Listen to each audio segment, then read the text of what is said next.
വാർത്താ വീക്ഷണത്തിലേക്ക് എല്ലാ മാന്യപ്രേക്ഷകർക്കും സ്വാഗതം. അരവിന്ദ് കേജ്രിവാളിന് വൻ തിരിച്ചടി. ജാമ്യം നീട്ടില്ലെന്ന് സുപ്രീം കോടതി. ഇടക്കാല ജാമ്യം 7 ദിവസം കൂടി നീട്ടണമെന്ന കേജ്രിവാളിന്റെ ഹർജി സുപ്രീം കോടതി തള്ളി. ജൂൺ 2-ന് തീഹാർ ജയിലിലേക്ക് മടങ്ങാനും കോടതി നിർദ്ദേശം നൽകി.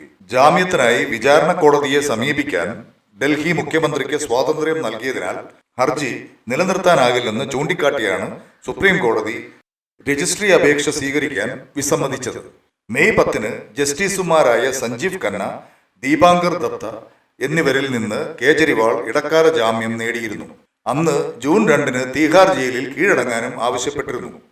ഡൽഹി അഴിമതിയുമായി ബന്ധമുണ്ടെന്ന PMLA കേസിൽ EDയുടെ അറസ്റ്റ് ചെയ്തതിന്റെ സാധുത ചോദ്യം ചെയ്ത സുപ്രീം കോടതി ബെഞ്ച് മെയ് 17-ന് വിധി പറയുകയായിരുന്നു. അറസ്റ്റ് ചെയ്യാനുള്ള ഹർജിയിൽ വിധി ഇതിനോടകം മാറ്റിവെച്ചിരിക്കുന്നതിനാൽ ഇടക്കാല ജാമ്യം നീട്ടാനുള്ള കേജ്രിവാളിന്റെ അപേക്ഷ പ്രധാന ഹർജിയുമായി ഒരു ബന്ധവുമില്ലെന്നും അപേക്ഷ സ്വീകരിക്കാൻ വിസമ്മതിച്ച സുപ്രീം കോടതി ചൂണ്ടിക്കാട്ടി.